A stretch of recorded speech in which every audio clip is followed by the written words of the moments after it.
আমরা আজকে কুরবানি নিয়ে কিছু কথা শেয়ার করবার চেষ্টা করব ইনশাআল্লাহ। কুরবানির প্রসঙ্গটা আসলেই আমাদের স্মৃতির মানুষ পটার জন্য আমার হৃদয়ের ইসমাইলটাকে আমি স্যাক্রিফাইস করতে পারবো কিনা, এই শিক্ষাটা দেওয়ার জন্যই বেসিক্যালি আল্লাহ তাআলা এই কুরবানিকে আমাদের জন্য প্রেসক্রাইব করেছেন। আল্লাহ তাআলা চান যে আমাদের হৃদয়ের পুরো জায়গাটা জুড়ে যেন আল্লাহ তাআলার সন্তুষ্টি, আল্লাহ তাআলার ভালোবাসা, আল্লাহকে যে আমরা ফিল করি, আল্লাহকে যে আমরা ভয় পাই, সেই জায়গাটাতে যেন আমরা আল্লাহ তাআলাকে রাখতে পারি। এটাই মূলত আল্লাহ তাআলা আমাদের কাছ থেকে চান, এবং আমাদের জীবনের সব কাজগুলি হবে শুধুমাত্র কেবলমাত্র আল্লাহ তাআলার সন্তুষ্টির জন্য।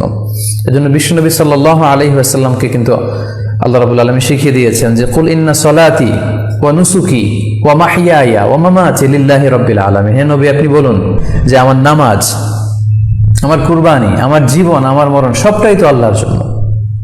তাই আমাদের হৃদয়ে যদি আমরা আল্লাহকে স্থান দিতে পারি, আমাদের সবকিছু, সাইয়েদনা ইব্রাহিম আলাইহিস সালাম যেমনি নিজের প্রিয় পুত্র সন্তানকে কুরবানি করেছিলেন, ঠিক তেমনি ভাবে আমাদের হৃদয়ের ইসমাইলটাকেও যদি আমরা আল্লাহ সন্তুষ্টির জন্য স্যাক্রিফাইস করতে পারি, কুরবানি করতে পারি, তাহলেই কিন্তু এই কুরবানির শিক্ষাটা আমাদের জন্য বাস্তবায়িত হবে বা সফল হবে।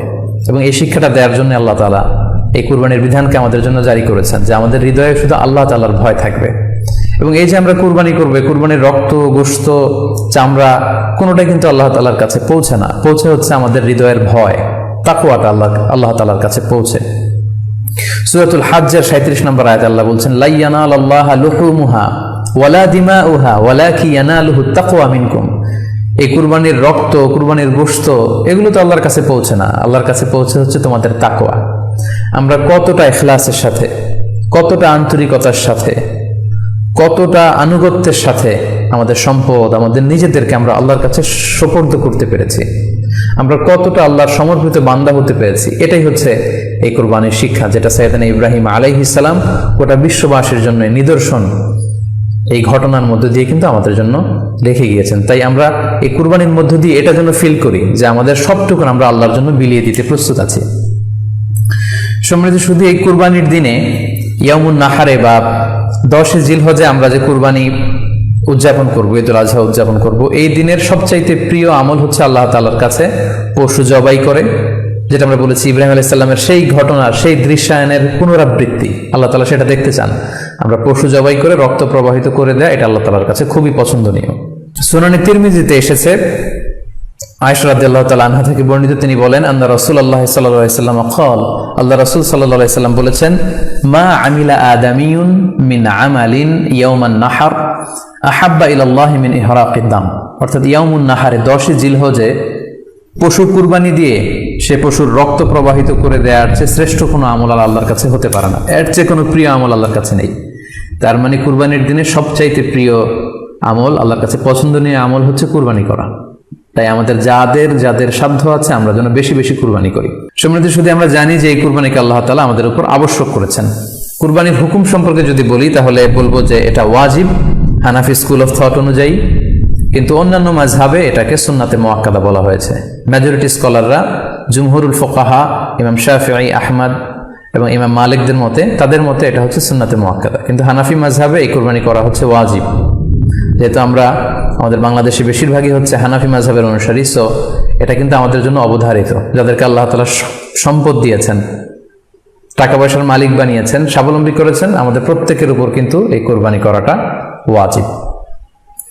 যেহেতু কুরবানি একেবারে আমাদের সন্নিকটে, সো এই কুরবানি নিয়ে আমাদের মধ্যে অনেক ধরনের প্রশ্ন রয়েছে। খুব বেশি যে প্রশ্নটি করা হয়েছে সেটি হচ্ছে জানতে চাওয়া হয়েছে 7 ভাগে কুরবানি করা যাবে কিনা। এই ধরনের প্রশ্ন কিন্তু আমরা আগে শুনতাম না। রিসেন্টলি কিছু কিছু স্কলারদের আলোচনা বা এতে করে লোকজন হয়তো বিভ্রান্তিতে ভোগেন কিংবা একটা ধোঁয়াশা তৈরি হয়, ফলে এই প্রশ্নটি করা হচ্ছে। আমরা আবহমান কাল থেকে আমাদের প্রিয় মাতৃভূমি বাংলাদেশে হয়তো ছাগল কুরবানি দিয়েছি অথবা গরু কুরবানি দিয়েছি সর্বোচ্চ 7 ভাগে। সো এটা আমাদের সবার কাছে জানা ছিল, এ নিয়ে আগে সংশয় ছিল না। ইদানিংকালে অনেকের মধ্যে এই বিষয়ে সংশয় জেগেছে। কেউ কেউ বলে থাকেন যে ভাগে যদি কুরবানি দেওয়া হয় 7 জনে মিলে, গরুতে বা মহিষে বা উটে, এই ভাগে কুরবানি হবে না, এটা অনেকে বলে থাকেন। এই কথাটি আসলে ঠিক নয়। আপনি যদি ভাগে কুরবানি দিতে চান, এটি জায়েজ আছে, এবং একটি উটে বা মহিষে বা গরুতে আপনি সর্বোচ্চ 7টি ভাগে কুরবানি দিতে পারবেন ইনশাআল্লাহ। এ ব্যাপারে সহিহ মুসলিমের একটি হাদিসকে আমরা এখানে উল্লেখ করতে চাই।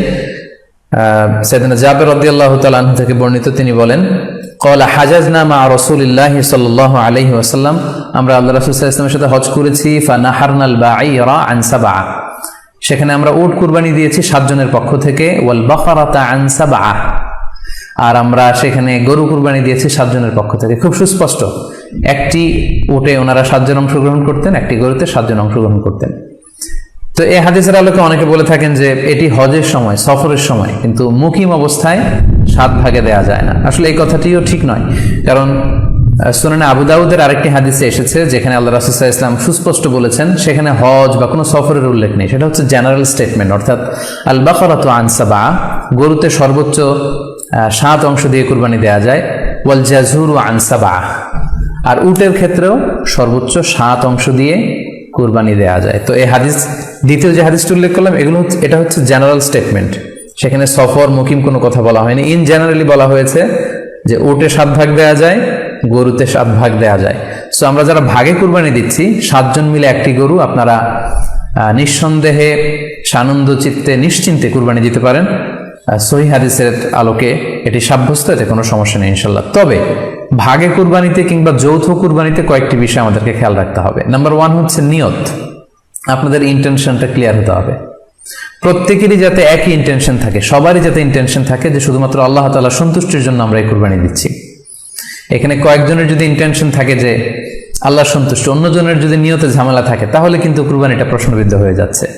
কারণ ইন্নামাল আমালু বিন্নিয়াত, ইয়ানি ইন্নামা সাওয়াবুল আমালি বিন্নিয়াত, সমস্ত কাজের প্রতিদান দেয়া হবে আপনার ইন্টেনশন বা নিয়তের উপর ভিত্তি করে। সো এজন্য যারা খুব বেশি মুখলেস, খুব বেশি মুত্তাকি, তারা অনেক সময় যৌথ কুরবানি দিতে চান না।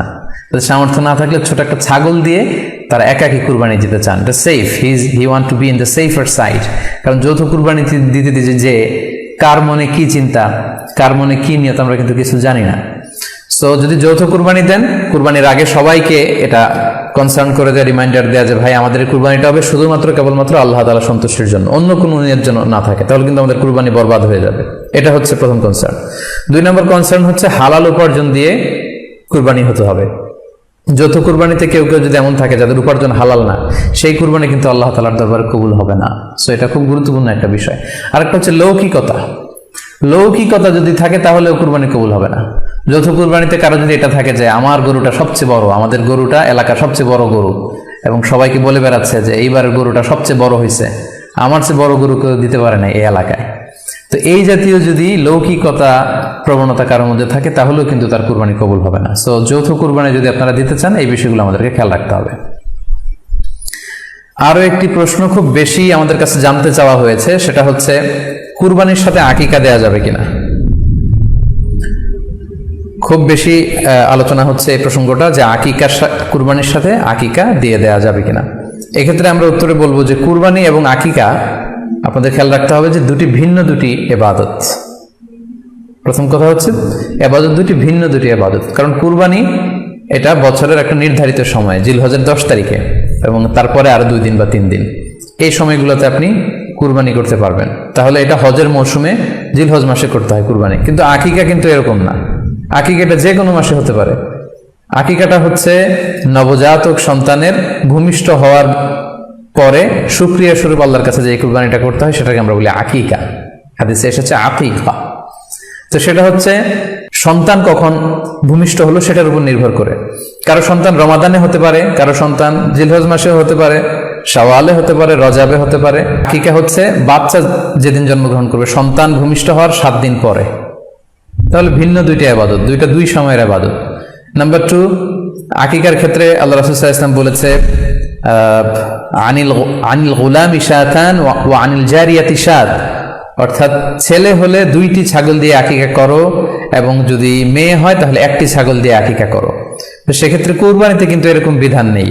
কুরবানিতে কিন্তু 1টি ছাগল দিয়ে আপনি কুরবানি করলে কুরবানি হয়ে যাচ্ছে, সেখানে 2টি ছাগল দেওয়া লাগবে এমন কোনো কথা নেই। তো এভাবে আমরা বুঝতে পারতেছি, খুবই স্পষ্টত কমন সেন্স খাটালেও আমরা বুঝতে পারতেছি, এবং আল্লাহ রাসূল সাল্লাল্লাহু আলাইহি ওয়াসাল্লামের ভাষ্যগুলো অনুসারে আমরা বুঝতে পারছি দুইটা 2 ধরনের ইবাদত। যদিও এই 2 ইবাদতে কিছুটা মিল আছে, কিন্তু 2 সময়ের ইবাদত, 2টা আলাদা, 2টি উপলক্ষ, 2টার আলাদা নির্ধারিত সময় রয়েছে। যেমন আকিকার ক্ষেত্রে সুন্নাহ হচ্ছে বাচ্চা যেদিন জন্মগ্রহণ করবে তার 7ম দিন শেষে 7 দিন পরে আপনি আকিকা করবেন। আল্লাহ রাসূল সাল্লাল্লাহু আলাইহি ওয়াসাল্লাম বলেছেন, কুল্লু গুলামিন মুরতাহানুন বিআকিকাতিহি তুযবাহু আনহু ইয়াওমা সাবিহি। প্রত্যেক সন্তানের আকিকা দিতে হয় তার 7ম দিনে। ওয়া ইউহলাকু ওয়া ইউসাম্মা, এবং 7ম দিনে মাথার চুল ফেলে দিতে হয়, তার সুন্দর একটি নাম রাখতে হয়।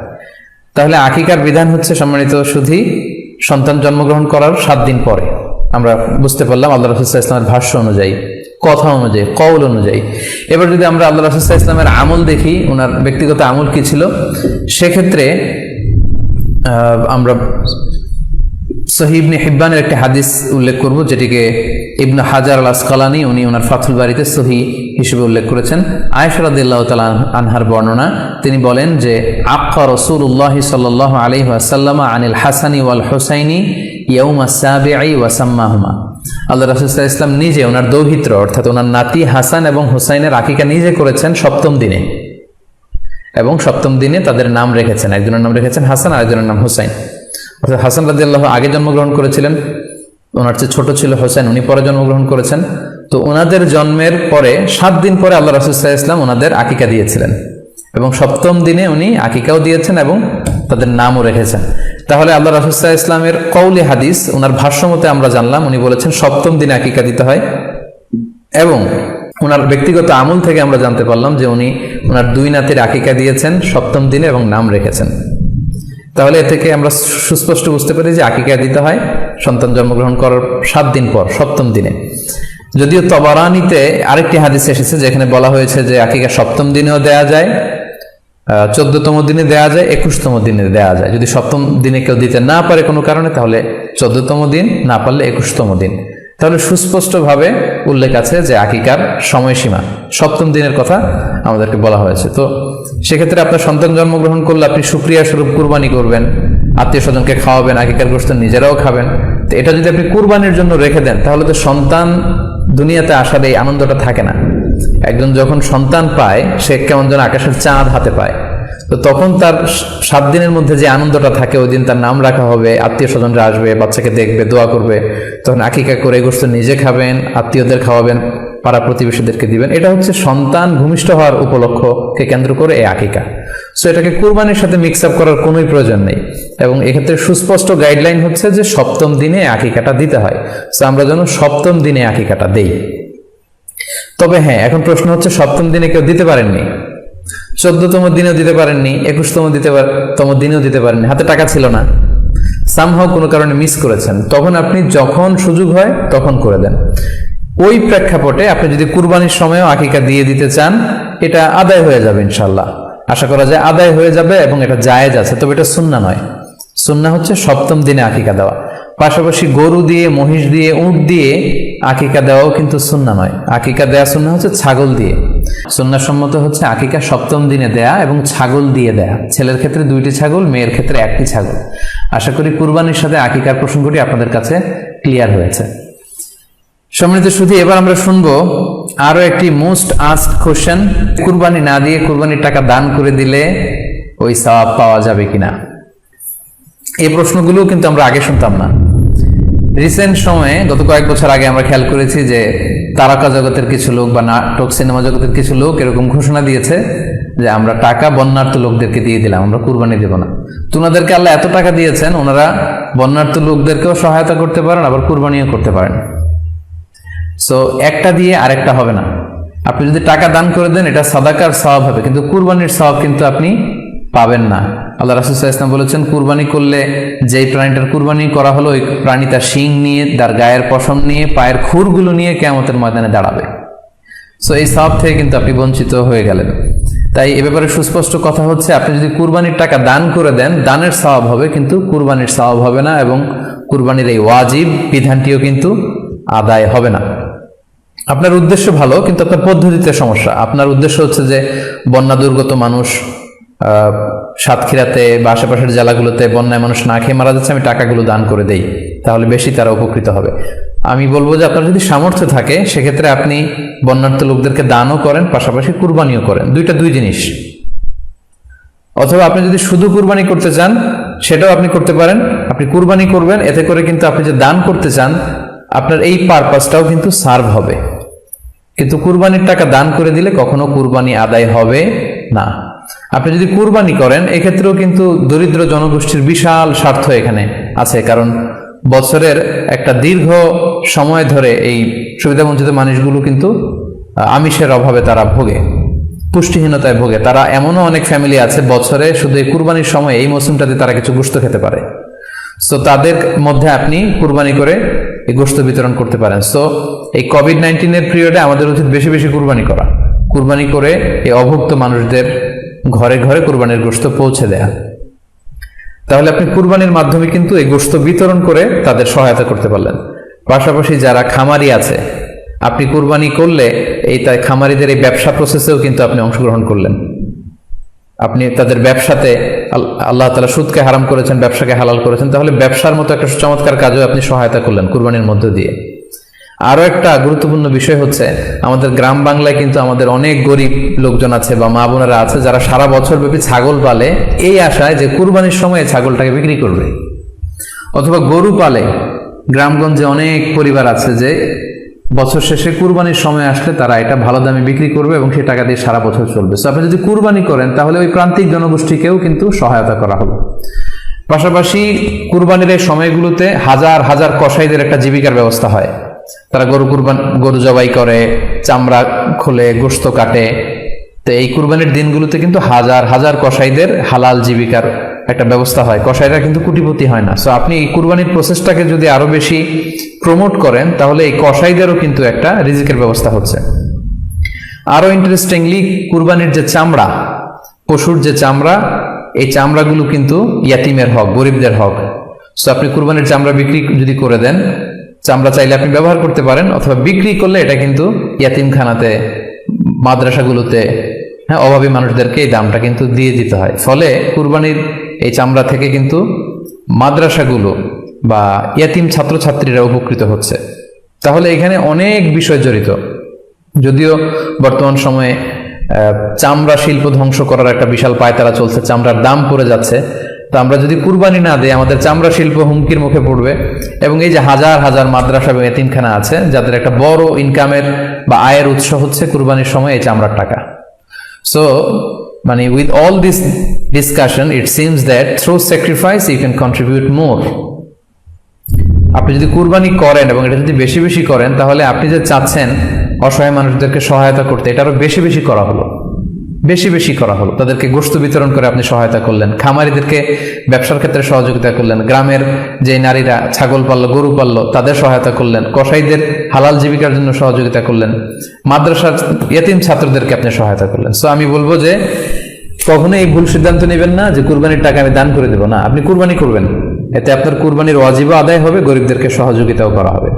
সেক্ষেত্রে যদি আপনি স্বাস্থ্য ঝুঁকি মনে করেন, সেক্ষেত্রে আপনি সরাসরি হাটে যেতে না চাইলে অনলাইনে গরু ক্রয় করতে পারেন। আরো একটি সহজ পদ্ধতি আছে, সেটা হচ্ছে যারা শহুরে জীবন যাপন করছেন, শহরে আছেন, তারা চাইলে কিন্তু আপনার গ্রামের আত্মীয় স্বজনদের কাছে আপনার টাকা পাঠিয়ে দিয়ে কুরবানি আদায় করতে পারেন। টাকা পাঠিয়ে দিলে তারা আপনার পক্ষ থেকে ছাগল বা গরু কিনে কুরবানি করে তারা গোশত খেয়ে উপকৃত হলো, আশেপাশের গরিব আত্মীয় স্বজনদের মধ্যে বিতরণ করে এই কুরবানির প্রক্রিয়াটা আদায় হলো। এটাও খুব সহজে কিন্তু করা যেতে পারে। আর কুরবানির ক্ষেত্রে প্রতিনিধিত্ব জায়েজ আছে। অন বিহাফ অফ ইউ অন্য কেউ আপনার পক্ষ থেকে কুরবানি করতে পারবে, আপনি টাকা দিয়ে দিলেই হলো। আর যারা হাটে যে নিজে দেখে শুনে গরু ছাগল কিনে এনে নিজে কুরবানি করে সব ব্যবস্থাপনা করতে পারবেন, আয়োজন করতে পারবেন, সেটা সবচাইতে ভালো। সেটা তো নূরুন আলা নূর, এটা নিয়ে কোনো কথা নেই। আশা করি কুরবানির টাকা দিয়ে দিলে কুরবানি আদায় হবে কিনা এই ব্যাপারটি আপনারা বুঝতে পেরেছেন। এবার আমরা আসি, আরেকটি প্রশ্ন আমাদের কাছে খুব বেশি এসেছে, সেটা হচ্ছে কুরবানির পশু অনলাইনে ক্রয় করা যাবে কিনা। খুবই রেলেভেন্ট একটি কোশ্চেন, যেহেতু এখন অনেকেই হাটে যেতে চাচ্ছেন না, অনলাইনে আমরা অনেক কেনাকাটা করি, ফলে অনলাইনে কুরবানির পশুটাকে ক্রয় করা যাবে কিনা, এটা হচ্ছে প্রশ্ন। এক্ষেত্রে উত্তর হচ্ছে জি, অন্যান্য জিনিস আপনি যেমনি অনলাইনে ক্রয় করেন সেগুলো যেমনি জায়েজ, অনুরূপভাবে অনলাইনে কুরবানির পশুও ক্রয় করা জায়েজ। বিভিন্ন ডেইরি ফার্ম আছে, অ্যাগ্রো ফার্ম আছে এবং বিভিন্ন গরু ছাগলের খামার আছে। তারা কিন্তু আমি দেখলাম যে তারা গরুর অ্যাড দিচ্ছে, গরুর ভিডিও সেখানে আপলোড করে দিচ্ছে, সেখানে তাদের ক্লায়েন্টরা সেটা দেখে তারা গরু ক্রয় করছে। যে এটা জায়েজ আছে ইনশাল্লাহ। আপনারা যদি স্বাস্থ্য ঝুঁকির কারণে গরুর হাটকে অ্যাভয়েড করতে চান, ওখানে যেতে না চান, আপনারা চাইলে অনলাইনে পশু ক্রয় করতে পারবেন। তবে সেক্ষেত্রে দুটি জিনিস আপনাকে নিশ্চিত হতে হবে, দুইটা জিনিস আপনাকে অনলাইনে পশু ক্রয় করার ক্ষেত্রে নিশ্চিত হতে হবে। প্রথম বিষয় হচ্ছে পশুটা দৈহিকভাবে ত্রুটিমুক্ত কিনা, এটা নিশ্চিত হতে হবে। অর্থাৎ পশুর বিস্তারিত অঙ্গ প্রত্যঙ্গের বর্ণনা আপনার জানা থাকা চাই। পশুটা সুস্থ আছে কিনা, বাহ্যিকভাবে সমস্ত ত্রুটিমুক্ত কিনা, এটা জানতে হবে। 2 নম্বর হচ্ছে পশুর বয়স সম্পর্কে আপনার জানতে হবে, কারণ যে কোনো বয়সের পশু দিয়ে কুরবানি করা যায় না, এটার একটা নির্ধারিত বয়স সীমা দেওয়া আছে শরিয়াতে, সেটা আপনাকে মেনটেন করতে হবে। প্রথম হচ্ছে সালিমাতুন মিনাল উয়ুবিজ যাহিরা, বাহ্যিক ত্রুটিমুক্ত হওয়া। যে কোনো পশু দিয়ে কিন্তু, অসুস্থ পশু দিয়ে কুরবানি করলে কিন্তু কুরবানি হবে না। এক্ষেত্রে আমরা সুনানে নাসাইর একটি হাদিস উল্লেখ করব। হাদিসটি সহিহ, বারা ইবনে আযিব রাদিয়াল্লাহু তাআলা আনহু বর্ণনা করেছেন। আল্লাহ রাসূল সাল্লাল্লাহু আলাইহি ওয়াসাল্লাম বলেছেন, লা ইয়াজুজু মিনাদ দাহায়া আল আওরাউল বাইয়িনু আওরুহা, এমন পশু দিয়ে কুরবানি হবে না যে এই পশুটা সুস্পষ্টভাবে অন্ধ কানা কোনো পশু দিয়ে কুরবানি হবে না। ওয়াল আরজাউল বাইয়িনু আরাজুহা, খোড়া, কুরবানি যেখানে করা হবে ওই জায়গা পর্যন্ত হেঁটে যেতে পারছে না, মাঠ থেকে বাড়িতে আনা যাচ্ছে না, এরকম খোড়া প্রাণী দিয়ে কুরবানি করা যাবে না। ওয়াল মারিদাতুল বাইয়িনু মারাদুহা, খুব বেশি অসুস্থ, খুবই দুর্বল অসুস্থ প্রাণী দিয়ে কুরবানি করা যাবে না। ওয়াল আজফা উল্লাতি লা তুনকি, এবং এমন বয়স্ক বৃদ্ধ প্রাণী যে অতি বয়সের ভারে এটা নুজ্জ হয়ে গিয়েছে এবং এর হাড্ডির ভেতরে যে মজ্জা শুকিয়ে গিয়েছে, এরকম প্রাণী দিয়েও কিন্তু কুরবানি করা যাবে না। তাহলে সুনানে নাসাইর এই সহিহ হাদিসটির মধ্য দিয়ে আমরা বুঝতে পারলাম যে অন্ধ প্রাণী দিয়ে কুরবানি করা যায় না, খোড়া প্রাণী দিয়ে করা যায় না, খুবই দুর্বল প্রাণী দিয়ে এবং খুব বয়স হয়েছে এরকম প্রাণী দিয়ে কিন্তু কুরবানি করা যাবে না। তারপর আমরা সুনানে তিরমিজির আরেকটি হাদিস এখানে উল্লেখ করব। এই হাদিসটিও হাসান পর্যায়ের হাদিস। বর্ণনাকারী হচ্ছেন আলী রাদিয়াল্লাহু তাআলা আনহু। তিনি বলেন, নাহা রাসূলুল্লাহ সাল্লাল্লাহু আলাইহি ওয়াসাল্লাম আইয়ুদহা বিআ'যাবিল করনি ওয়াল উযুন, অর্থাৎ আল্লাহ রাসূল সাল্লাল্লাহু আলাইহি ওয়াসাল্লাম শিং ভাঙা এবং কান কাটা এরকম প্রাণী দিয়ে কুরবানি করতে নিষেধ করেছেন। অর্থাৎ ব্রোকেন হর্নস এন্ড ইয়ার্স, কোনো পশুর যদি শিং দুটো ভাঙা থাকে অথবা কান কাটা থাকে এরকম প্রাণী দিয়ে কুরবানি করলে কুরবানি আদায় হবে না। পশুর কানের ব্যাপারে আরো সুস্পষ্ট হাদিস এসেছে সুনানে তিরমিজিতে, এটিও হাসান পর্যায়ের হাদিস।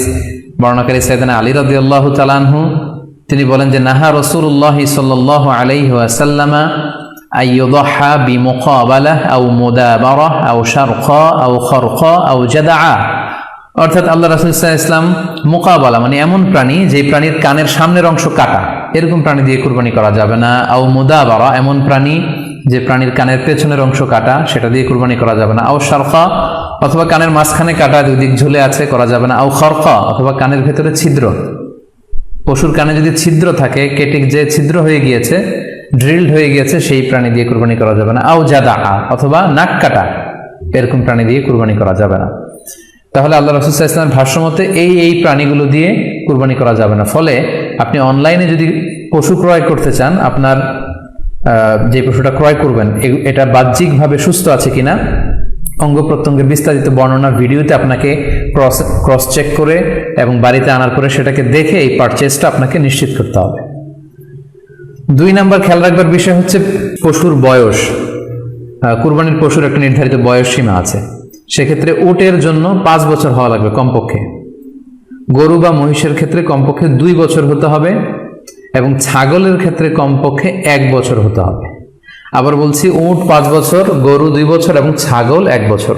তবে মেষ বা ভেড়া, দুম্বা এগুলো যদি 6 মাসের হয়, দেখতে যদি মোটা সোটা হয়, 1 বছরের মতো মনে হয়, তাহলে সেগুলো দিয়েও কুরবানি করা যাবে। সেক্ষেত্রে পশুর যে দাঁত আছে, নিচের পাটের যে পশুর দাঁত, এই দাঁতগুলোর পাশে 2টা ধারালো দাঁত থাকে, এগুলো উঠেছে কিনা এগুলো দেখে দেখে আপনারা পশুর বয়সকে নির্ণয় করতে পারবেন। তাহলে অনলাইনে ক্রয়ের ক্ষেত্রে আমাদের উত্তর হচ্ছে যে অনলাইনে আপনি পশু ক্রয় করতে পারবেন।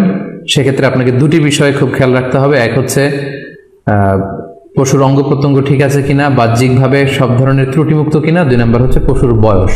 এই 2টি জিনিস যদি আপনি এনশিওর করেন, আপনি অনলাইনে পশু ক্রয় করে সেটা দিয়ে কুরবানি করলে কুরবানি হয়ে যাবে ইনশাল্লাহ, কোনো সমস্যা নেই।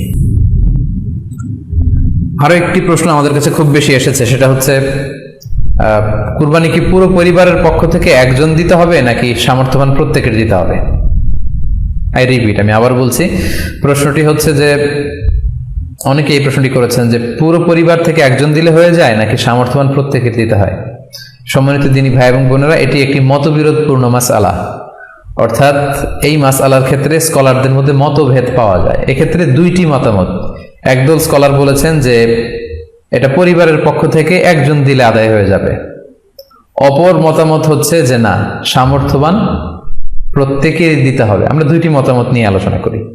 প্রথম মত হচ্ছে যে এক পরিবারের পক্ষ থেকে একজনই যথেষ্ট। এই মতামতটিও দলিলের দিক থেকে বেশ শক্তিশালী। সেক্ষেত্রে আমরা মিহনাফ ইবনে সুলাইম রাদিয়াল্লাহু তাআলা আনহুর বর্ণিত একটি হাদিস সুনানে আবু দাউদে এসেছে। হাদিসটি হাসান পর্যায়ের হাদিস। তিনি বলছেন, ও নাহনু উকুফুন মা রাসূলিল্লাহ বিআরাফাতিন, আমরা রাসূল সাল্লাল্লাহু আলাইহি ওয়াসাল্লামের সাথে 9 জিলহজ আরাফার ময়দানে ছিলাম।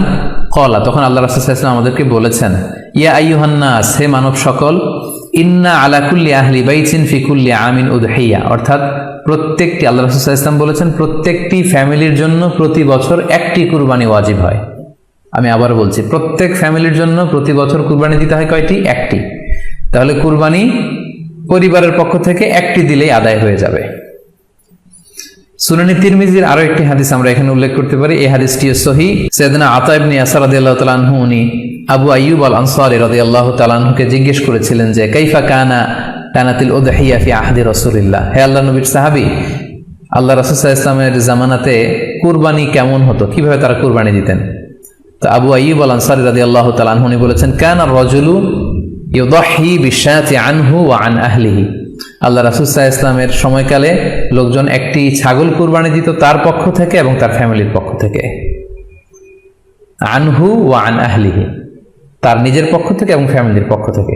অর্থাৎ এই হাদিসগুলোর আলোকে বোঝা যায় যে পুরো পরিবারের পক্ষ থেকে একজন কুরবানি দিয়ে দিলেই আদায় হয়ে যাবে। স্বামীও চাকরি করেন, স্ত্রীও চাকরি করেন, স্বামীরও টাকা আছে, স্ত্রীর টাকা আছে, দুইজনের আলাদা করে দিতে হবে না। স্বামী যদি একটা ছাগল কুরবানি দিয়ে দেয় তাহলে স্ত্রীর পক্ষ থেকে, পুরো ফ্যামিলির পক্ষ থেকে কুরবানি আদায় হয়ে যাবে। এই হাদিসগুলোর আলোকে বোঝা গেল। দ্বিতীয় আরেকটি মত আছে, সেই মতটি হচ্ছে প্রত্যেক সামর্থ্যবানের উপর ওয়াজিব।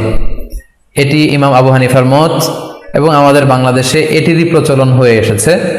আমরা এই মতামতটিকেই বেশি আমরা শুনে থাকি সব জায়গায়, যে যারাই সামর্থ্যবান প্রত্যেকের আলাদাভাবে দিতে হয়।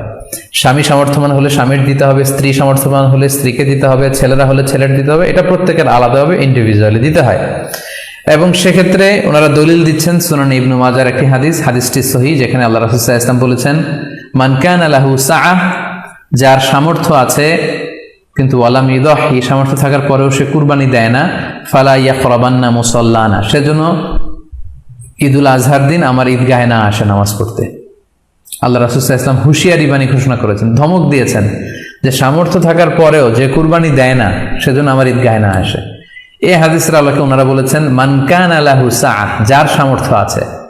ওনারা বলছেন যে এটা ইন জেনারেল, ব্যাপক, যারই সামর্থ্য আছে তাকেই দিতে হবে।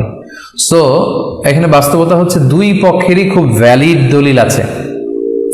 আর কোনো মাসালার ক্ষেত্রে যখন মতবিরোধ থাকে, দুই পক্ষেরই দলিল থাকে, সেক্ষেত্রে বাড়াবাড়ি করাটা অনুচিত। বরং এটা হচ্ছে ইসলামের সৌন্দর্য, এখানে প্রশস্ততা রয়েছে। সো যারা মনে করে যে ফ্যামিলির পক্ষ থেকে একজন কুরবানি দিলেই আদায় হয়ে যাবে, তাদেরও দলিল আছে, তাদেরকে সেটা করতে দেওয়া উচিত। তবে আমরা এটাকেই সাজেস্ট করি যে প্রত্যেক সামর্থ্যবানের উপর কুরবানি দেওয়া উচিত। এতে করে যিনি কুরবানি দিবেন উনি সওয়াব পেয়ে উপকৃত হলেন, আবার উনি কুরবানি দেওয়ার কারণে গোশত বিতরণ করলেন, ফলে গরিবরা উপকৃত হলো। সো সামর্থ্যবান প্রত্যেকেরই উচিত বেশি বেশি কুরবানি দেয়া। আশা করি এই মাসালাটাও আপনারা বুঝতে পেরেছেন।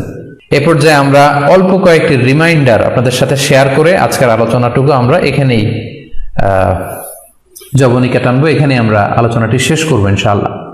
প্রথম যে রিমাইন্ডারটি আপনাদের সাথে আমি শেয়ার করতে চাই সেটি হচ্ছে, সম্মানিত সুধী, আমরা অনেকেই বাজার থেকে পশু আনার সময় বা কুরবানি করার সময় পশুর সাথে অনেক বেশি অমানবিক আচরণ করি। এতে করে কিন্তু আপনার কুরবানিটা, পুরো কুরবানির প্রক্রিয়াটাই প্রশ্নবিদ্ধ হয়ে যেতে পারে। তাই আজকের লাইভের মধ্য দিয়ে যারাই আপনারা যুক্ত হয়েছেন, আমি সবাইকে বলছি আমরা যাতে পশুর সাথে মানবিক আচরণ করি, কুরবানির পশুর সাথে এমন কোনো আচরণ যাতে না করি যাতে ওর কষ্ট না হয়, আমরা যেন এটা খেয়াল রাখি। বিশেষ করে জবাই করার আগে পশুকে ভালোভাবে রশি দিয়ে বেঁধে নেয়া এবং ছুরিটা, যেই ছুরি দিয়ে জবাই করা হবে সেটা খুব ধারালো থাকা। আল্লাহ রাসূল সাল্লাল্লাহু আলাইহি ওয়াসাল্লাম কিন্তু এই দিক নির্দেশনা আমাদেরকে দিয়েছেন। সুবহানাল্লাহ, ইসলাম যে কতটা চেক এন্ড ব্যালেন্স, কতটা ভারসাম্যপূর্ণ জীবন বিধান। আল্লাহ রাসূল সাল্লাল্লাহু আলাইহি ওয়াসাল্লাম সহিহ মুসলিমের বর্ণনা তিনি বলছেন, ইযা যাবাহতুম ফাআহসিনুয যিবহা, তোমরা যখন জবাই করবে সেখানেও তোমরা ইহসান করো। কেননা আল্লাহ তাআলা সব জায়গায় ইহসানকে অবধারিত করেছেন। আমরা জীবনে যাই করব না কেন সেটা ইহসানের সাথে করতে হবে। তো পশুটাকে কিন্তু আমি জবাই করব, স্লটার করব, আল্লাহ রাসূল সাল্লাল্লাহু আলাইহি ওয়াসাল্লাম বললেন যখন স্লটার করবে, জবাই করবে, তখনও সেটার প্রতি ইহসান করে তোমরা জবাই করো না। ওয়া ইযা যাবাহতুম ফাআহসিনুয যিবহা, সেক্ষেত্রেও তোমরা সফট হার্টেড হও, সেটাকে ইহসানের সাথে জবাই করো। কিভাবে ইহসানের সাথে জবাই করবে? ওয়ালিয়ুহিদ্দা আহাদুকুম শাফরাতাহু ওয়ালিয়ুরিহ যাবিহাতাহু, তোমরা তোমাদের ছুরিটা খুব বেশি করে ধারালো করে নাও, যাতে করে খুব স্মুথলি স্লটারিংটা হয়ে যায়, খুব স্মুথলি কুরবানিটা তাড়াতাড়ি হয়ে যায়, যাতে প্রাণীটার কষ্ট না হয়। আমরা প্রায় আমাদের ব্যাখেয়ালে বা অবহেলাবশত কুরবানির পশু ট্রাক থেকে নামানো, হাট থেকে নিয়ে আসা, এমনভাবে আমরা কুরবানির পশুর সাথে ট্রিট করি, এতে করে কিন্তু অনেক অমানবিক আচরণ আমাদের দ্বারা প্রকাশ পেয়ে যায়। সো আমরা যদিও এটাকে জবাই করব, আমরা যেন ইহসানের সাথে জবাই করি, এই বিষয়টা যেন আমরা খেয়াল রাখি। এটা হচ্ছে প্রথম রিমাইন্ডার। দ্বিতীয় রিমাইন্ডার হচ্ছে, আমাদের দেশে প্রায় এটা ঘটে, জবাই করার পরে অনেক কসাইরা তাড়াতাড়ি এই পশুটার দেহ থেকে প্রাণ বের হয়ে যাওয়ার জন্য ছোট ছুরি দিয়ে জবাই করা প্রাণীটার গলার মধ্যে খোঁচা মারতে থাকে, গলায় বারবার খোঁচা মারতে থাকে। এটা কিন্তু ঠিক না। স্পাইনাল কর্ডে যদি আপনি জবাই করার পরে বারবার খোঁচা মারেন, তাহলে কিন্তু এই প্রাণীটার অপমৃত্যু হতে পারে, অর্থাৎ এটা স্বাভাবিক কোনো মৃত্যু নয়। স্বাভাবিক মৃত্যু হচ্ছে জবাই করে দেয়া, এবং ইসলাম এটাকে আমাদের জন্য বৈধ করেছেন। আমরা জানি যে পাশ্চাত্যে গরুর মাথায় বুলেট মারা হয়, অথবা ইলেকট্রিক্যাল শক দিয়ে ওটাকে হত্যা করা হয়, অথবা ভারী কোনো লোহার হাতুড়ি দিয়ে গরুর মাথায় আঘাত করে সেটাকে মারা হয়। কিন্তু ইসলাম এগুলোকে নিষেধ করেছে। ইসলামের বিধান হচ্ছে স্লটারিং করা, আপনি জবাই করে দিবেন। সেক্ষেত্রে আমার মনে হয় 10 থেকে 15 মিনিট যদি আমরা একটু ওয়েট করি, গরুর দেহ থেকে সবগুলো রক্ত কিন্তু বের হয়ে যাবে, ফলে এটার গোশতটা উপাদেয় হবে আমাদের জন্য। কিন্তু আমরা যদি তাড়াহুড়ো করে, বিশেষ করে অনেক কসাই ভাইরা রুহটা যাতে তাড়াতাড়ি বের হয়ে যায়, প্রাণটা যাতে তাড়াতাড়ি বের হয়ে যায়, জবাইয়ের পরে আবার ছোট ছুরি দিয়ে স্পাইনাল কর্ডে খোঁচা মারতে থাকে, এটা কিন্তু ঠিক না। এতে করে যেটা হয়, এটা স্বাভাবিক মৃত্যু হয় না, বরং অপমৃত্যু হয়ে থাকে। আমরা যখন কুরবানি করি তখন প্রাণীটার শ্বাসনালী এবং কণ্ঠনালী কেটে যায়, এবং তারপরে রক্তনালী, যেটাকে ইংরেজিতে বলে জুগুলার ভেইন, এই জুগুলার ভেইনটা যখন কেটে যায় তখন কিন্তু প্রাণীটা আর ব্যথা পায় না। গবেষণায় দেখা গিয়েছে যে যদি আমরা দেখি যে প্রাণীটা খুব ছটফট করে, লাফালাফি করে, কিন্তু আসলে সে ব্যথা পায় না।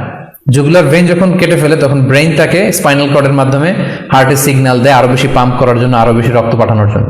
ফলে দেহের সবগুলো রক্ত গলার ওই কাটা জায়গা দিয়ে কিন্তু বের হয়ে যায়। কিন্তু ওই মুহূর্তে আপনি যখন ছোট ছুরি নিয়ে এটার স্পাইনাল কর্ডে খোঁচাখুচি করতে শুরু করেন, তখন কিন্তু এটার অপমৃত্যু ঘটে, এটা স্ট্রোক হতে পারে, এটা হার্ট অ্যাটাক করে মারা যেতে পারে। তাহলে সেটা কিন্তু স্বাভাবিকভাবে জবাইয়ের মধ্যে দিয়ে মৃত্যুবরণ করলো না, বরং হার্ট অ্যাটাক করে বা স্ট্রোক করে সেটা মারা গেল। তখন কিন্তু আপনার কুরবানিটা প্রশ্নবিদ্ধ হয়ে যেতে পারে। তো এই জন্য আমি সকলের কাছে অনুরোধ করব, আপনারা তাড়াহুড়ো না করে 10 থেকে 15 মিনিট একটু ওয়েট করেন জবাইয়ের পরে, এটাকে স্বাভাবিকভাবে, ন্যাচারালি, প্রাকৃতিকভাবে এটার রুহটা বের হতে দিন। তা না হলে আমাদের কুরবানি কিন্তু প্রশ্নবিদ্ধ হয়ে যেতে পারে। 3 নম্বর রিমাইন্ডার হচ্ছে, আমাদের বাংলাদেশের অনেক জেলায় আমরা হিন্দু মুসলমান একসাথে থাকি। আমার কাছে নিউজ এসেছে যে অনেক জায়গায় অনেকে হিন্দুদের মন্দিরের সামনে কুরবানির গরু জবাই করে। এটা ঠিক না, কারণ আমরা জানি যে ওরা এই গরুর পূজা করে থাকে। সো আমরা এমন কিছু করব না যেটা ওদেরকে খুব বেশি কষ্ট দিবে। সো অনেকে শুনেছি যে উস্কানিমূলক ভাবে তারা একটু দেখিয়ে দিতে চায় বা তাদের উপর প্রতিশোধ নিতে চায়, এরকম করে অনেক সময় হিন্দুদের বিভিন্ন গ্রামে মন্দিরের সামনে এই কুরবানির ব্যবস্থাপনা করা হয়। আমি বলবো যে আমরা এটা যাতে না করি। আমরা হিন্দুদের যে উপাসনালয় আছে, আমাদের হিন্দু ভাইদের উপাসনালয়গুলোকে স্কিপ করে এমন জায়গায় কুরবানি করব যাতে করে তাদের এই দৃশ্য দেখা না লাগে, এবং তাদের ইবাদতগাহের সামনেও যাতে আমাদের এরকম পরিস্থিতি তৈরি করতে না হয়। আমরা যাতে সাম্প্রদায়িক সম্প্রীতি আমাদের ইবাদতের মধ্য দিয়ে বজায় রাখতে পারি, এবং কোনো ধরনের উস্কানিমূলক কর্মকাণ্ডে যেন আমরা কখনোই যুক্ত না হই। 4 নাম্বার এবং সবচাইতে গুরুত্বপূর্ণ পয়েন্ট হচ্ছে, জি খেয়াল করে শুনুন, আপনাকে বলছি, 4 নাম্বার পয়েন্ট হচ্ছে যে জবাইয়ের স্থান এবং বর্জ্য কুরবানির পরে এটাকে নিজ দায়িত্বে পরিচ্ছন্ন করুন।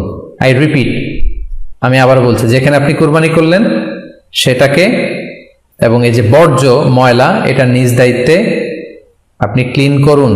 সিটি কর্পোরেশনের ভাইয়েরা সরকারি তত্ত্বাবধানে সারা বাংলাদেশের এই সব বর্জ্য আসলে পরিষ্কার করা সম্ভব না। জরিপে এসেছে যে 50 লক্ষ গরু জবাই করা হয় প্রত্যেকটা কুরবানির ঈদে।